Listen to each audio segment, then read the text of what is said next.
నమస్తే and welcome to hit TV. Japan ప్రభుత్వం తీసుకువచ్చిన ఓ చట్టం ప్రస్తుతం హాట్ టాపిక్ గా మారింది.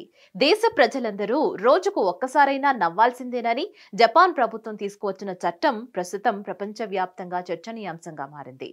ఇంతకీ ఈ చట్టం ఆ దేశ పౌరులకు ఖచ్చితంగా మేలు చేస్తుందా? ఈ చట్టంపై ఎటువంటి విమర్శలు వస్తున్నాయి? Let's watch.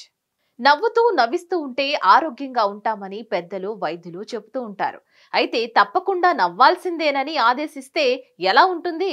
పైగా రోజుకు ఒక్కసారైనా ఖచ్చితంగా నవ్వాల్సిందేనని చట్టం కూడా చేస్తే ఇదెక్కడి విడ్డూరం అండి అని అనిపిస్తుంది కదా. ఇలాంటి విడ్డూరం జపాన్ దేశంలో చోటు చేసుకుంది. తప్పనిసరిగా నవ్వాలని జపాన్ దేశం చట్టం చేసింది. పౌరుల శారీరక మానసిక ఆరోగ్యం కోసమేనని ఇటువంటి చట్టం చేసినట్లు జపాన్ ప్రభుత్వం సమర్థించుకుంటోంది.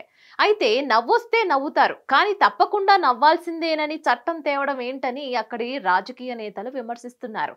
ఇలాంటి చట్టాలతో ప్రజల హక్కులను కాలరాయొద్దునని తీవ్రంగా మండిపడుతున్నారు. జపాన్లోని యమగట ప్రభుత్వం తాజాగా లాఫింగ్ లా తీసుకువచ్చింది. ఈ చట్టం ప్రకారం పౌరులు రోజుకు కనీసం ఒక్కసారైనా నవ్వాల్సిందేనని స్పష్టం చేసింది. యమగట యూనివర్సిటీలోని ఫ్యాకల్టీ ఆఫ్ మెడిసిన్ పరిశోధనలలో తక్కువగా నవ్వే వారిలో కొంతమంది వివిధ వ్యాధులతో మరణిస్తున్నారని తేలిందని, అందుకే రోజుకు ఓసారైనా తప్పకుండా నవ్వాలని ఓ ఆర్డినెన్స్ జారీ చేసింది. పని ప్రదేశంలో నవ్వుతో కూడిన వాతావరణాన్ని ప్రోత్సహించాలంటూ కంపెనీలను ఆదేశించింది. ప్రతి నెల 8వ తేదీని ప్రత్యేకంగా హాస్యంతో ఆరోగ్యం కోసం సమయాన్ని కేటాయించాలని ప్రభుత్వం సూచించింది. నవ్వడం నవ్వకపోవడం అనేది పౌరులకు ఉన్న భావ ప్రకటన స్వేచ్ఛలో భాగమని జపాన్ కమ్యూనిస్ట్ పార్టీ గుర్తు చేసింది.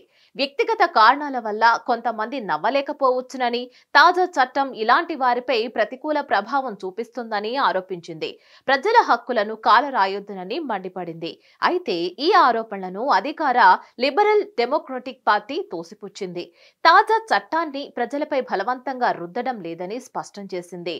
పాటించాలా వద్దా అనే నిర్ణయం ప్రజలకే వదిలివేశామని, అందుకే జరిమానా లాంటివి ఏవి చట్టంలో పొందుపరచలేదని గుర్తు చేసింది. మరిన్ని అప్డేట్స్ కోసం stay tune to hit TV. Hit TV app ని డౌన్లోడ్ చేసుకోండి. ఇందులో short news, live news, entertainment movies అన్ని అవైలబుల్ గా ఉన్నాయి. Please download Hit TV app. Hit TV app. Hit TV app ని ఫ్రీగా డౌన్లోడ్ చేసుకోండి.